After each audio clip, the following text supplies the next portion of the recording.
to survive in fundraising when the season is challenging. Hi, I'm Bill Stanczykiewicz. This is the first day from the Fundraising School, and I'm joined today by Dr. Tim Seiler, Director Emeritus of the Fundraising School, my predecessor in this role, and a longtime mentor of mine, a veteran fundraiser who has seen a thing or two and can provide us with significant wisdom and guidance during this challenging season. And Tim, what a delight to have you back with us on the Fundraising Schools podcast.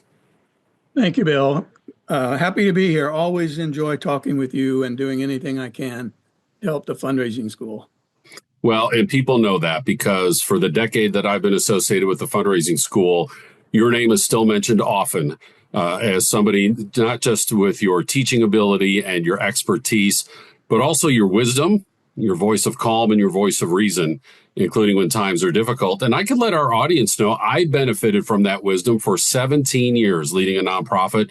And Tim very fortunately either served on our board and or on the fundraising committee and was always available for questions and even for a shoulder to lean on when times became difficult. And Tim, here we now are again with folks wondering, with economic uncertainty, with political uncertainty, with divisions within society, with federal funding freezes, is there going to be a recession? There can be feeling of so much stress and tension during times like this for fundraisers. You've been fundraising for decades. Let's just start out. Do you remember the first time you encountered something like this in your career? And how did you navigate that? Well, yeah, probably, Bill. I started formally in 1984. So probably the real first significant challenge that is similar to what we're facing today would have been the stock market bottoming out and followed by a recession in 1987. I can recall so vividly the Fundraising School was doing a program for a church-affiliated group. We were in Cleveland, Ohio, and we were conducting the sessions late in the afternoon. One of the leaders of the program came into the room, and he just was crestfallen, and you could tell something was seriously wrong. And somebody asked him, so, Bill, what's the problem here? And he said, the stock market just crashed. Well, the air went out of that room, and while we were close to finishing for the day, we just decided nobody could sustain that. So we just knocked off a few minutes early that day to try to recover from that blow. But I'd say that was my first real significant challenge of a national scope. What was that like talking to your donors in the immediate aftermath of the stock market crash? Well, we were, to be quite honest, I was still pretty young in my fundraising at the time. And I would say we were probably pretty reluctant to try to do anything. And as I look back on it, I would say that was a mistake. We should have been more active. We should have reached out more than we did. And we kind of laid low, I would say, and just, said, well, how are we going to deal with this? And we kind of muddled our way through. I've learned over subsequent years, there's a better approach. If I would have known it then, I would have taken it. To use a sports metaphor, the good scorers in basketball usually say you don't hit every shot you don't take, or you miss every shot you don't take. So when the good shooters, the good scorers are cold, they keep shooting because they know they're going to, at some point, the ball's going to start falling through the hoop. And I guess, you and I have a lot in common in regard to baseball. And, the baseball equivalent of that, I guess, would be you don't hit it if you don't swing at it. So, how do you translate that into fundraising? And what I would say is the most important thing is to approach these times, to approach your fundraising with what I would describe as rational hope. That's different from being foolishly optimistic. And I know there are fundraising consultants who often say, hope is not a plan. And I agree with that. Hope is not a plan. So you have a plan, but you have to be hopeful about it being successful. And I think you just need to keep doing what you're doing with a little bit of a twist, perhaps. And by that, I mean, make sure you are staying in touch with your donors through means other than asking for money. And that's one of my cardinal rules, I guess, in fundraising is be in touch with your donors and even potential donors on a regular basis that is based on information and even invitation from your donors and potential donors for ideas, creative ideas in these tough times. And just to assure our audience, the tiny number who might not be familiar with Dr. Seiler's work, when he says rational hope as opposed to unrealistic optimism, this is the leader who has written the chapter on the importance of the fundraising plan, on the importance of the 14-step fundraising planning process, on the importance of the fundraising case for support, all of the elements that show your strength and legitimacy and capability to have an impact with donated dollars. And so Tim obviously is very well aware of all of that. And Tim, what I love about that rational hope is it is the counterbalance to surrender, to Correct. letting frustration and disappointment and sadness get the best of us, to still move forward as best we can, even when the season is challenging. Yeah, absolutely, Bill. That's a good summary of where I think we need to be in times like these. I'll give you a couple of examples in these tough times. Couple of nonprofits with whom I'm involved and to whom I am a donor. And recently I've gotten an email just kind of checking in. There was no solicitation whatsoever, no asking for me to do anything more than I was already doing, just saying, we're checking in to let you know that we're still doing our work. And we wanted to let you know a couple of the latest things that we've done. And I think that's just the right thing to do. And because in doing that kind of reaching out, information, but it's also a reminder, we're still here and we're still doing work. And the work is important. And it is vital for us in the nonprofit world, regardless of the subsector in which we operate and work. We need to remember whom we serve. The validity of our mission and the importance of the delivery of our mission. And in these days, I would say probably an increased sense of urgency of our case for support. Another caveat I'd put in here, I guess, is to say, be sensitive to your donors and potential donors because they are as anxious right now as we are in the nonprofit world. They're facing these same challenges. And to that point, I would say it's important for us to remind people why it is important for us to continue to do our work, because some of us are serving that part of the population which is going to be hurt more now than they have been. And our donors, a lot of our donors will be empathetic to these causes. That's a primary motivation for people to make a difference, to improve the community.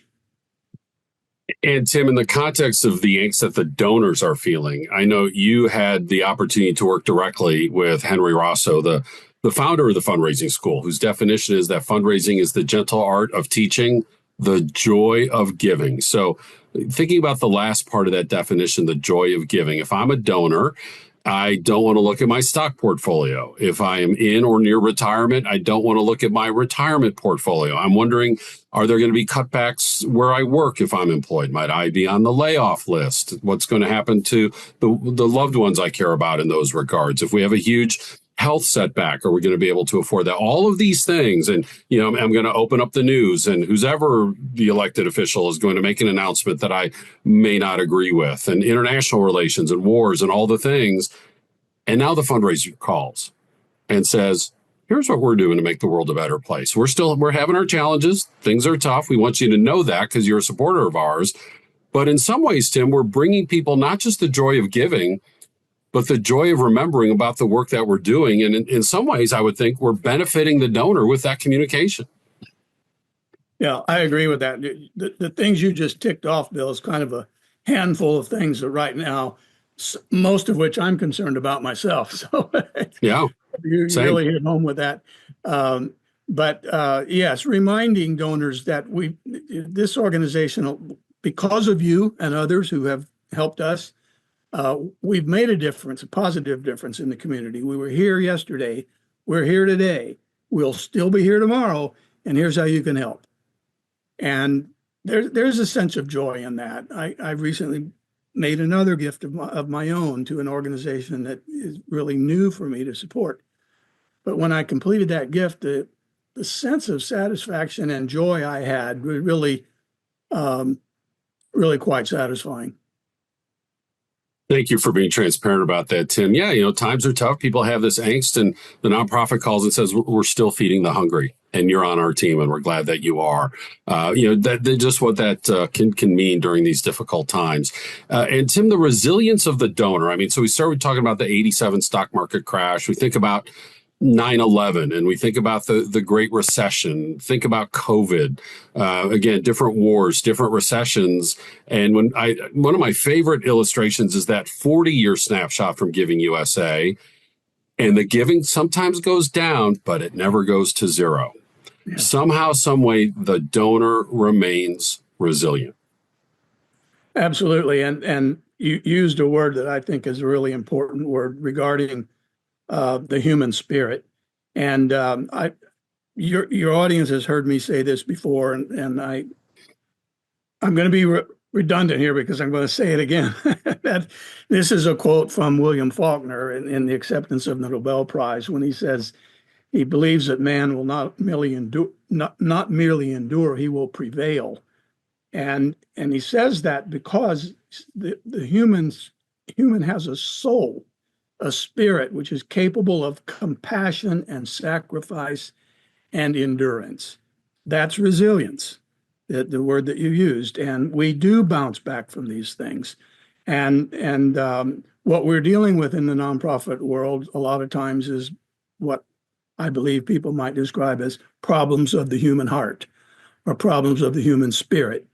And we share a lot of universal feelings and emotions. We share honor, we share pride, we share compassion, we share sacrifice, we share love. And those things are what makes the nonprofit world go round and makes it succeed. And that's why donors keep giving, as you say, year after year after year. It goes down from time to time, but it always bounces back.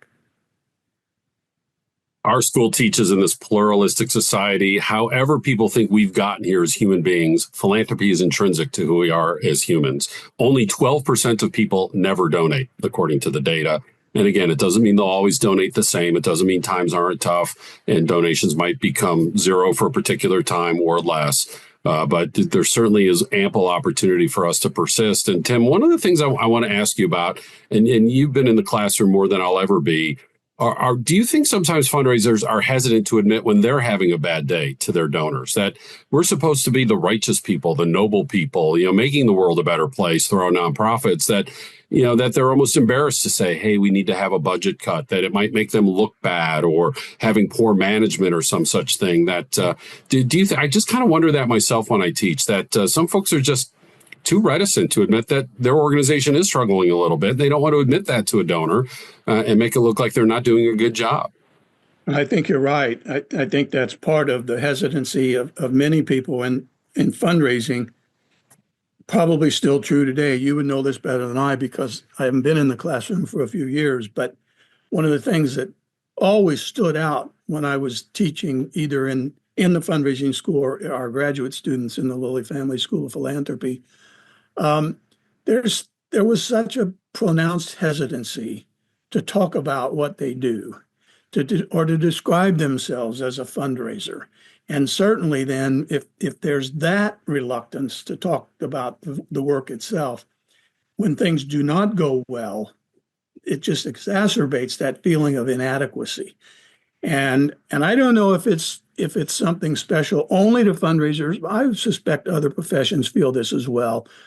But when you haven't hit a goal or you have to face a cutback, it is hard to face that. It's hard to admit that, we didn't make this goal, or this plan didn't work. So, yeah, I think you're right in saying that we want to be above it all the time. We don't want to be I guess to some degree, we don't want to be human and admit that, well, this didn't quite work out. But we can learn from it and move on from it. And I think that's where the rational hope comes in, and the sense of determination and perseverance. And we can learn from it. And the last time, Tim, you and I had this conversation was March of 2020.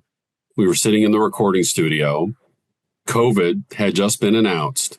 And you said emphatically to our audience, keep putting your fundraising case for support in front of your donors. Be empathetic to what the donors are going through.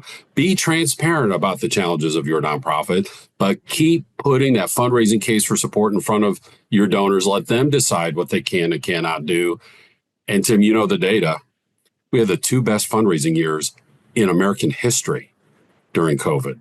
We also had the important influence of the movement towards racial and social justice issues and reconciliation movements.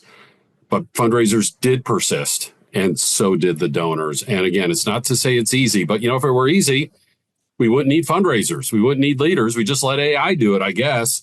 And so in some ways, we need fundraisers now more than ever. Right. Well, that's the place of persistence. There's a quote from a former president who talks about the importance of being determined and persistent, and makes the case that persistence and determination alone are omnipotent. And I believe when I was teaching the major gifts course, I used to talk about the importance of the plan, and I'd also talk about the importance of patience and the importance of perseverance and persistence. I mean, those are my 4 Ps. And you talked about if it is hard, and if it weren't hard, we wouldn't need fundraisers. And that takes me back to another one of my favorite quotes, and that's from a movie, A League of Their Own, where the coach, says to the star player, because she wants to quit, it's too hard. He said, well, it's supposed to be hard. If it wasn't hard, everyone would do it. The hard is what makes it great. And I think that applies to fundraising. That's why Kennedy said we were going to the moon, not because it's easy, but because it's hard. Exactly. And it's going to draw out the best of us. Tim, you have so many quotes. Mine. Every time I see you, you quote Faulkner, I quote Whitman. Captain, my captain. Thank you. Well, thank you, Bill. Dr. Tim Seiler, Director Emeritus of the Fundraising School. Thank you for your wisdom. Thank you for your reassurance. Times are tough. People are feeling stressed, but you know what? We've been here before. I always think about that Billy Joel song, We Didn't Start the Fire, and it's time for maybe a reprise of that song with some additional verses these days. But the point is, and the academic literature show this, we teach this in our leadership courses, crises happen. And step 1 of a leader is to not be so shocked that you can't get your mind around that crisis, even with the strong emotions that are very natural to have happening. And so as you fundraise, as you lead your teams, as you lead up to your CEO and your board, as you communicate with your donors, this is just the latest challenging season that people are facing. And so this is inherent through all of our curriculum at the Fundraising School, more than 24 classes leading to 5 different certificates, in person, online, customized. We can customize training just for you and your nonprofit, your association, your region. We have our quarterly webinars. We have our weekly podcasts, all of our wisdom gathered in our textbook, Achieving Excellence in Fundraising. Tim Seiler, one of the authors, one of the chapter authors, and a previous editor of that book. The book now out in its 5th edition. Where do you find all of this online? go.iu.edu/TFRS for the Fundraising School. I'm grateful, as always, for my mentor, Dr. Tim Seiler, joining us on the Fundraising School's First Day podcast, produced by Mike Anthony and Jennifer Boffman. I'm Bill Stanczykiewicz. Now you are now more fully informed, and I hope encouraged, thanks to this first day from the Fundraising School.